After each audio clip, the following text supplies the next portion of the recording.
I Up from Slavery, Chapter A.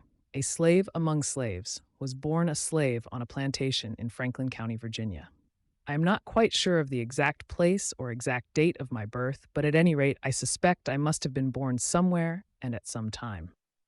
As nearly as I have been able to learn, I was born near a crossroads post office called Hales Ford, and the year was 1858 or 1859. I do not know the month or the day. The earliest impressions I can now recall are of the plantation and the slave quarters, the latter being the part of the plantation where the slaves had their cabins. My life had its beginning in the midst of the most miserable, desolate, and discouraging surroundings. This was so, however, not because my owners were especially cruel, for they were not, as compared with many others. I was born in a typical log cabin, about 14 by 16 feet square. In this cabin, I lived with my mother and a brother and sister till after the Civil War, when we were all declared free. Of my ancestry, I know almost nothing. In the slave quarters, and even later, I heard whispered conversations among the colored people of the tortures which the slaves, including no doubt my ancestors on my mother's side, suffered in the middle passage of the slave ship while being conveyed from Africa to America. I have been unsuccessful in securing any information that would throw any accurate light upon the history of my family beyond my mother. She, I remember, had a half brother and a half sister. In the days of slavery, not very much attention was given to family history and family records, that is, black family records. My mother, I suppose, attracted the attention of a purchaser who was afterward my owner and hers. Her addition to the slave family attracted about as much attention as the purchase of a new horse or cow. Of my father, I know even less than of my mother. I do not even know his name.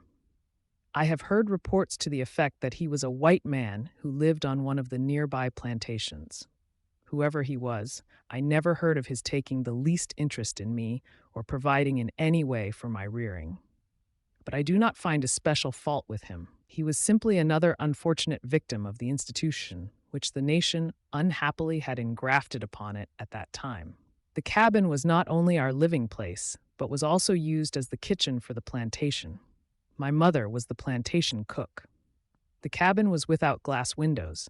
It had only opening in the side which let in the light, and also the cold, chilly air of winter. There was a door to the cabin, that is, something that was called a door, but the uncertain hinges by which it was hung, and the large cracks in it, to say nothing of the fact that it was too small, made the room a very uncomfortable one. In addition to these openings, there was, in the lower right-hand corner of the room, the cat hole, a contrivance which almost every mansion or cabin in Virginia possessed during the antebellum period. The cat hole was a square opening, about 7 by 8 inches, provided for the purpose of letting the cat pass in and out of the house at will during the night. In the case of our particular cabin, I could never understand the necessity for this convenience, since there was at least a half dozen other places in the cabin that would have accommodated the cats. There was no wooden floor in our cabin, the naked earth being used as a floor. In the center of the earthen floor, there was a large, deep opening covered with boards, which was used as a place in which to store sweet potatoes during the winter. An impression of this potato hole is very distinctly engraved upon my memory, because I recall that during the process of putting the potatoes in or taking them out, I would often come into possession of one or two, which I roasted and thoroughly enjoyed. There was no cooking stove on our plantation, and all the cooking for the whites and slaves my mother had to do over an open fireplace, mostly in pots and skillets. While the poorly built cabin caused us to suffer with cold in the winter, the heat from the open fireplace in summer was equally trying. The early years of my life, which were spent in the little cabin, were not very different from those of thousands of other slaves. My mother, of course, had little time in which to give attention to the training of her children during the day. She snatched a few moments for our care in the early morning before her work began, and at night after the day's work was done. One of my earliest recollections is that of my mother cooking a chicken late at night and awakening her children for the purpose of feeding them. How or where she got it, I do not know. I presume, however, it was procured from our owner's farm. Some people may call this theft. If such a thing were to happen now, I should condemn it as theft myself. But taking place at the time it did, and for the reason that it did, no one could ever make me believe that my mother was guilty of thieving. She was simply a victim of the system of slavery. I cannot remember having slept in a bed until after our family was declared free by the Emancipation Proclamation.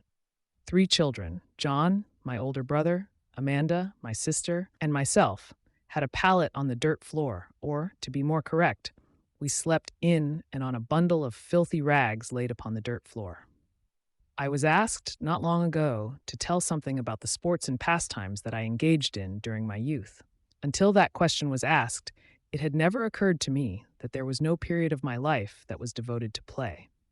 From the time that I can remember anything, almost every day of my life has been occupied in some kind of labor, though I think I would now be a more useful man if I had had time for sports. During the period that I spent in slavery, I was not large enough to be of much service. Still, I was occupied most of the time in cleaning the yards, carrying water to the men in the fields, or going to the mill, to which I used to take the corn once a week to be ground. The mill was about 3 miles from the plantation. This work I always dreaded. The heavy bag of corn would be thrown across the back of the horse and the corn divided about evenly on each side. But in some way, almost without exception, on these trips, the corn would so shift as to become unbalanced and would fall off the horse, and often I would fall with it. As I was not strong enough to reload the corn upon the horse, I would have to wait, sometimes for many hours, till a chance passerby came along who would help me out of my trouble. The hours while waiting for someone were usually spent in crying. The time consumed in this way made me late in reaching the mill, and by the time I got my corn ground and reached home, it would be far into the night. The road was a lonely one, and often led through dense forests. I was always frightened. The woods were said to be full of soldiers who had deserted from the army, and I had been told that the first thing a deserter did to a Negro boy when he found him alone was to cut off his ears. Besides, when I was late in getting home, I knew I would always get a severe scolding or a flogging. I had no schooling whatever while I was a slave, though I remember on several occasions I went as far as the schoolhouse door with one of my young mistresses to carry her books. The picture of several dozen boys and girls in a schoolroom engaged in study made a deep impression upon me, and I had the feeling that to get into a schoolhouse and study in this way would be about the same as getting into paradise. So far as I can now recall, the first knowledge that I got of the fact that we were slaves, and that freedom of the slaves was being discussed, was early one morning before day, when I was awakened by my mother kneeling over her children and fervently praying that Lincoln and his armies might be successful, and that one day she and her children might be free. In this connection, I have never been able to understand how the slaves throughout the South, completely ignorant as were the masses so far as books or newspapers were concerned, were able to keep themselves so accurately and completely informed about the great national questions that were agitating the country. From the time that Garrison, Lovejoy, and others began to agitate for freedom, the slaves throughout the South kept in close touch with the progress of the movement. Though I was a mere child during the preparation for the Civil War and during the war itself, I now recall the many late-at-night whispered discussions that I heard my mother and the other slaves on the plantation indulge in. These discussions showed that they understood the situation and that they kept themselves informed of events by what was termed the grapevine telegraph. During the campaign, when Lincoln was first a candidate for the presidency, the slaves on our far-off plantation, miles from any railroad or large city or daily newspaper, knew what the issues involved were. When war was begun between the North and the South, every slave on our plantation felt and knew that, though other issues were discussed, the primal one was that of slavery. Even the most ignorant members of my race on the remote plantations felt in their hearts, with a certainty that admitted of no doubt, that the freedom of the slaves would be the one great result of the war if the Northern armies conquered. Every success of the Federal armies and every defeat of the Confederate forces was watched with the keenest and most intense interest. Often, the slaves got knowledge of the results of great battles before the white people received it. This news was usually gotten from the colored man who was sent to the post office for the mail. In our case, the post office was about 3 miles from the plantation, and the mail came once or twice a week. The man who was sent to the office would linger about the place long enough to get the drift of the conversation from the group of white people who naturally congregated there after receiving their mail to discuss the latest news. The mail carrier on his way back to our master's house would as naturally retail the news that he had secured among the slaves, and in this way they often heard of important events before the white people at the big house, as the master's house was called. I cannot remember a single instance during my childhood or early boyhood when our entire family sat down to the table together, and God's blessing was asked, and the family ate a meal in a civilized manner. On the plantation in Virginia, and even later, meals were gotten by the children very much as dumb animals get theirs. It was a piece of bread here and a scrap of meat there. It was a cup of milk at one time and some potatoes at another.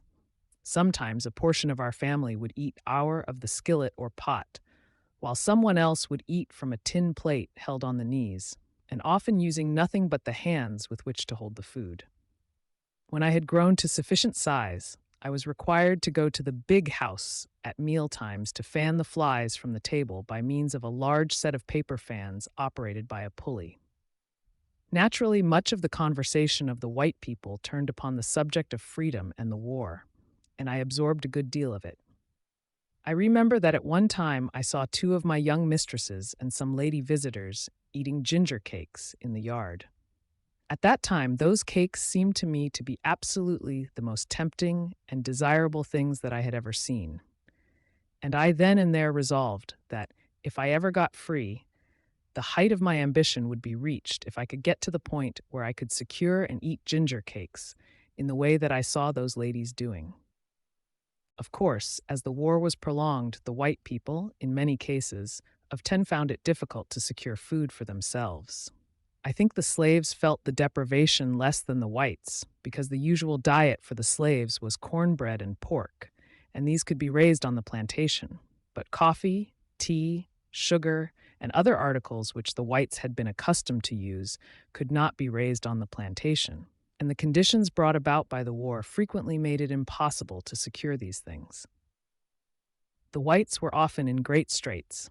Parched corn was used for coffee, and a kind of black molasses was used instead of sugar. Many times, nothing was used to sweeten the so-called tea and coffee.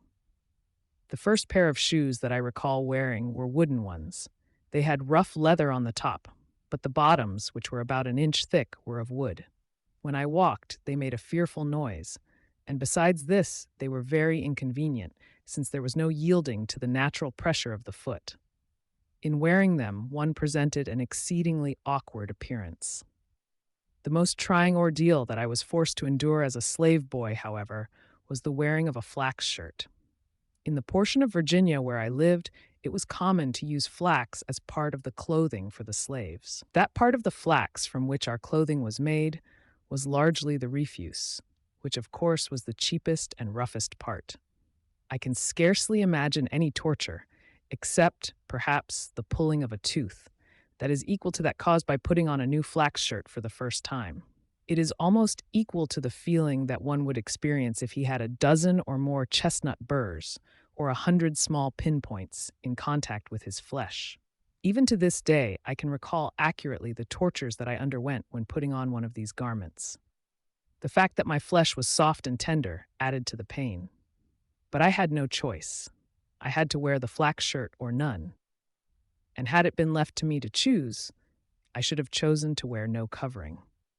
In connection with the flax shirt, my brother John, who is several years older than I am, performed one of the most generous acts that I ever heard of one slave relative doing for another.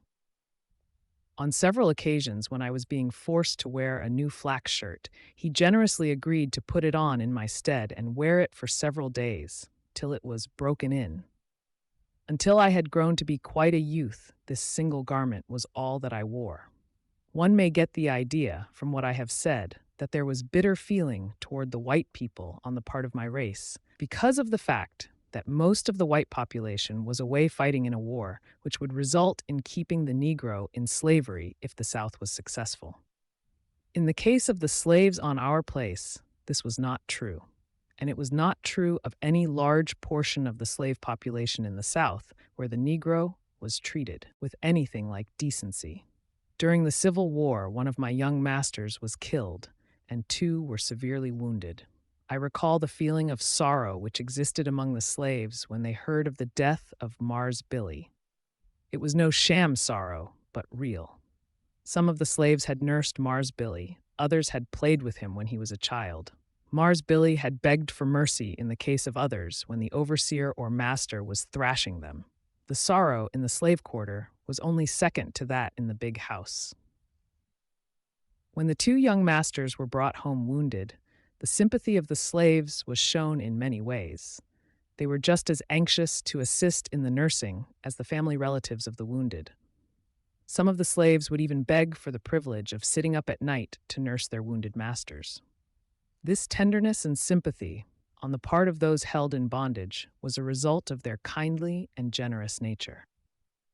In order to defend and protect the women and children who were left on the plantations when the white males went to war, the slaves would have laid down their lives. The slave who was selected to sleep in the big house during the absence of the males was considered to have the place of honor. Anyone attempting to harm young mistress or old mistress during the night would have had to cross the dead body of the slave to do so.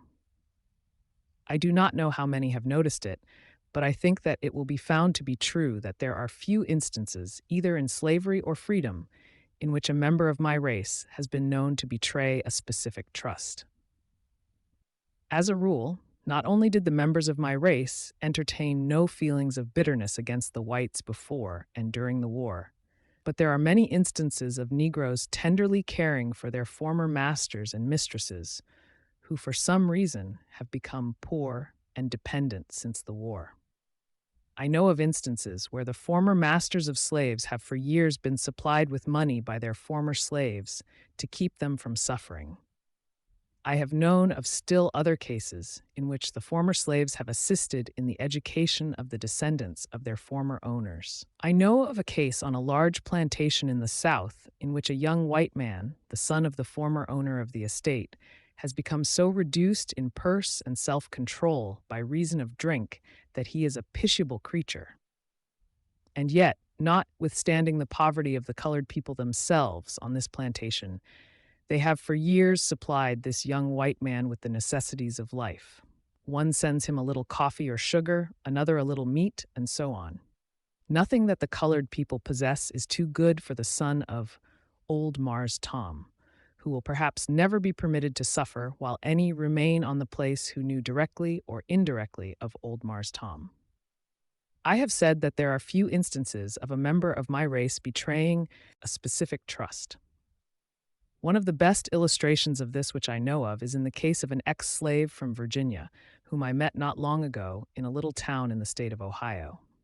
I found that this man had made a contract with his master, 2 or 3 years previous to the Emancipation Proclamation, to the effect that the slave was to be permitted to buy himself by paying so much per year for his body. And while he was paying for himself, he was to be permitted to labor where and for whom he pleased. Finding that he could secure better wages in Ohio, he went there.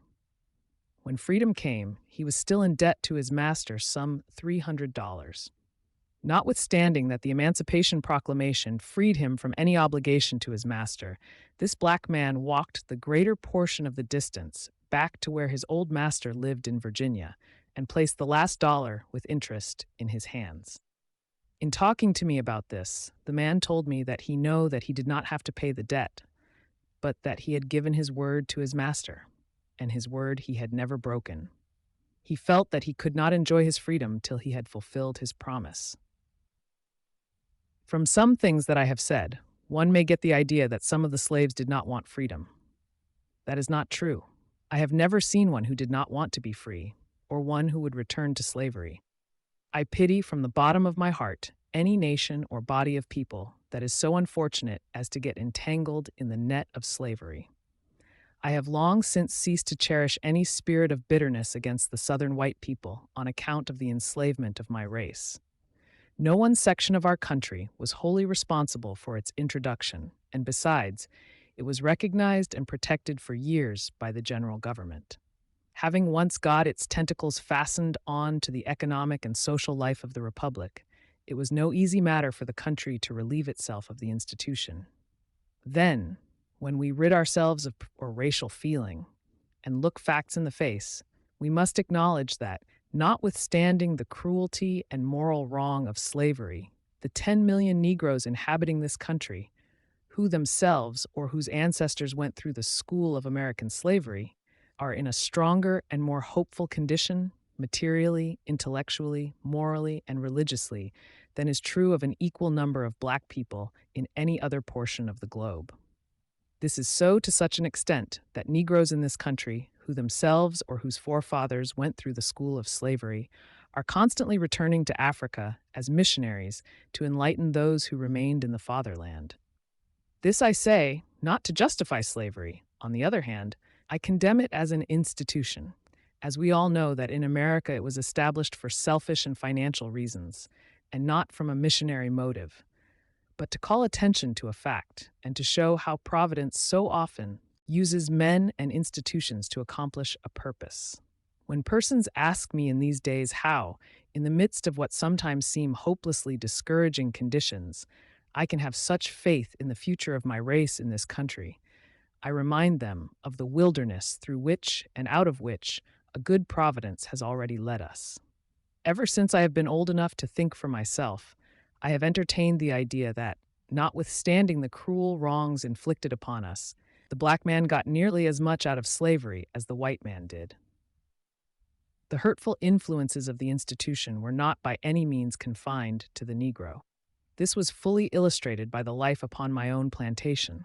The whole machinery of slavery was so constructed as to cause labor, as a rule, to be looked upon as a badge of degradation, of inferiority. Hence, labor was something that both races on the slave plantation sought to escape. The slave system on our place, in a large measure, took the spirit of self-reliance and self-help out of the white people. My old master had many boys and girls, but not one, so far as I know, ever mastered a single trade or special line of productive industry. The girls were not taught to cook, sew, or to take care of the house. All this was left to the slaves.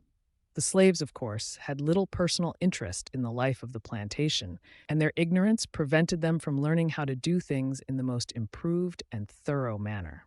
As a result of the system, fences were out of repair, gates were hanging half off the hinges, doors creaked, window panes were out, plastering had fallen but was not replaced, weeds grew in the yard.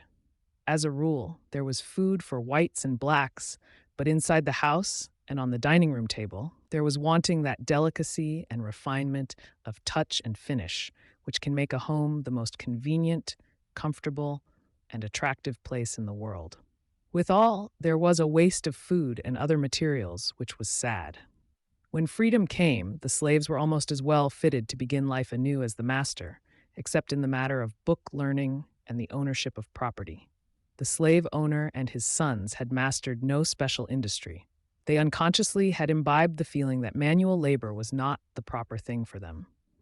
On the other hand, the slaves, in many cases, had mastered some handicraft, and none were ashamed and few unwilling to labor. Finally, the war closed, and the day of freedom came. It was a momentous and eventful day to all upon our plantation. We had been expecting it. Freedom was in the air, and had been for months. Deserting soldiers returning to their homes were to be seen every day. Others who had been discharged, or whose regiments had been paroled, were constantly passing near our place. The grapevine telegraph was kept busy night and day. The news and mutterings of great events were swiftly carried from one plantation to another. In the fear of Yankee invasions, the silverware and other valuables were taken from the big house, buried in the woods, and guarded by trusted slaves. Woe be to anyone who would have attempted to disturb the buried treasure. The slaves would give the Yankee soldiers food, drink, clothing, anything but that which had been specifically entrusted to their care and honor.